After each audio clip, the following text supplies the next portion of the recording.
Pinky perceived what the problem had been. She had chosen the wrong bloom. She eyed the new one that set her free from her limbo. Then she looked at the instrument that trapped her in that limbo, but also allowed her to access and exit this strange world of no talking ponies. If she wanted, she could go back to her own world, but there, she had run out of lives to destroy. Creepy Bloom's world of shadow beings had recently reached the same fate, and it started with two arrogant shadow mares who were the cause of Creepy Bloom's everyday misery. Unlike the original world of Equestria, there was no magic of friendship. The closest to friendship these shadow ponies had was being neutral to one another, but a majority of them had hearts as black as themselves. To Creepy Bloom, Demon Tiara and Sinister Spoon were prime examples. The three were half-grown, which bettered the reason to target the one with still no cutie mark. The other two often jeered in a sing-song, blank flank, like any other Diamond Tiara and Silver Spoon. But here, they were more ruthless than Pinky had ever seen. She had observed the trouble from afar with a thoughtful, wonder-struck grin upon her face. Demon and Sinister spat on Creepy Bloom as they passed her. It was hard for Pinky to tell whether it was the first or 100th time, but it made Creepy Bloom stop dead in her tracks. She shut her eyes as she overheard the all-too-familiar mocking laughter, her fury visibly coming to a boil. She trembled, breathing hard through her nostrils. Genuinely amused, Pinky watched more closely. The blank-flanked mare clenched her jaw and turned to face her two tormentors, who also turned when they sensed the brand new way she was responding. She kicked the dirt behind her with a single foreleg, right before rocketing towards them with a snarl. She whirled back at the last few deciseconds, striking Demon in the jaw with her back right hoof, and Sinister's side with her left. They were both sent airborne for a good moment. Their bodies skid across the soil as they groaned in pain and frustration. Creepy Bloom gave a triumphant snort and wiped the spit off her waist with her tail, before turning back to calmly resume to where she was headed before. She heard the two ponies behind her quickly get to their hooves, but she was late to react to those hooves galloping towards her. She emitted a choked grunt when she was tackled to the ground on her belly with no fair warning. She wasn't given the chance to get back the air that was knocked out of her. Before she knew it, a pearl necklace was tightly around her throat, squeezing it closed. Enraged that Creepy Bloom had finally decided to resort to violence, Sinister Spoon used her own accessory to do the same. Demon Tiara hunkered down closely to Creepy Bloom's level. Do you not remember what happened to the other poverty-stricken blank flanks that pissed us off? Creepy Bloom, of course, could not answer Demon. Scary Lou's not a Pegasus anymore, not that she ever really was. Demon continued. Eerie Bell's more brain-dead than Darky Hooves. What exactly should we do with you? Sinister Spoon tightened her grip on the necklace and pulled it back further.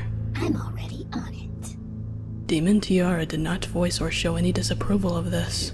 Instead, she cackled, watching what was surely Creepy Bloom's final struggles. In the span of 1 minute, every muscle slowly relaxed, and her head sagged against Sinister's weapon. Satisfied that her necklace withstood the pressure, Sinister Spoon untwined it from the neck of the motionless pony and placed it back around her own. She turned up her nose, swinging her braid behind her. Demon gave her a hoof bump.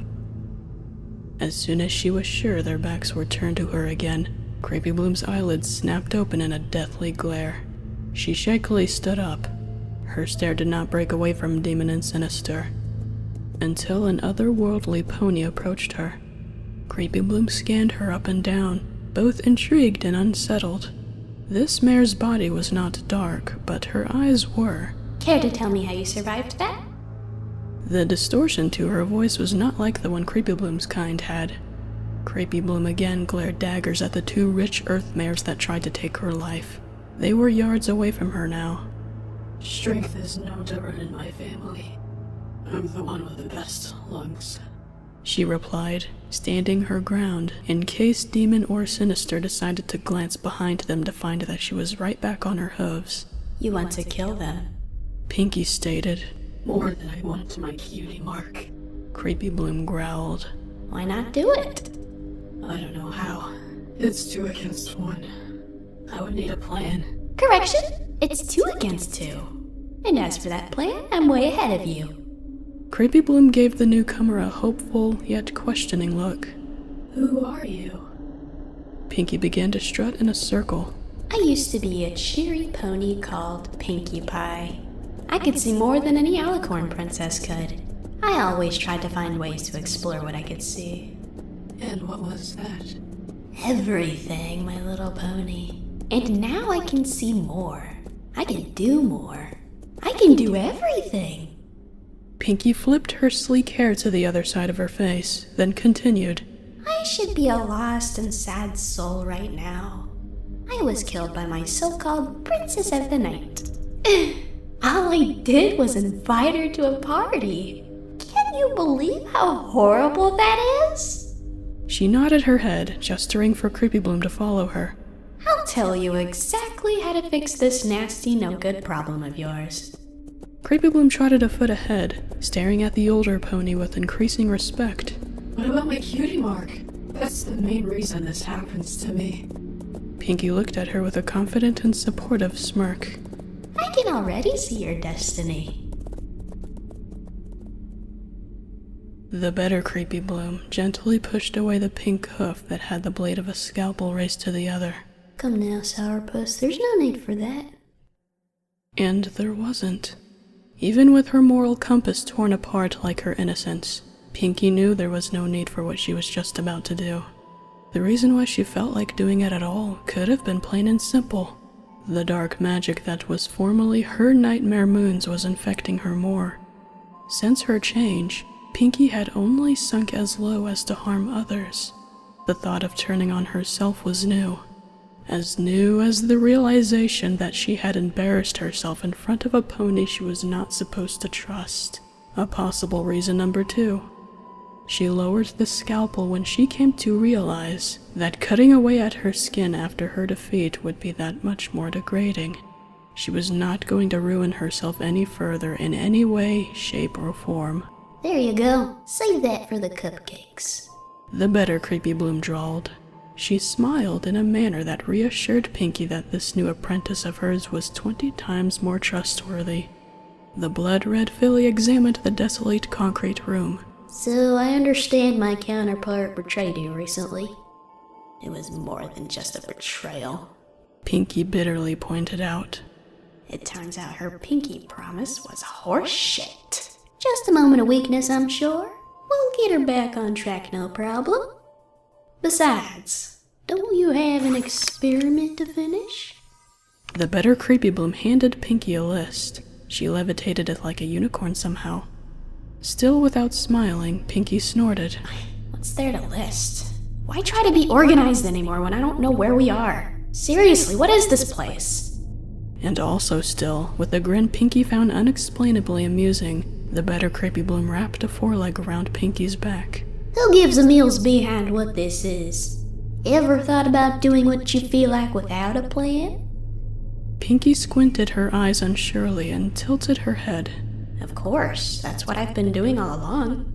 At first, I was perfectly okay with this. Now I'm 68.21% okay with it. I'm getting the sense, or Pinky sense if you will, that this was a big mistake. A big, fat, convoluted mess. Because whatever or whoever let this happen thinks it's a big, fat, convoluted mess.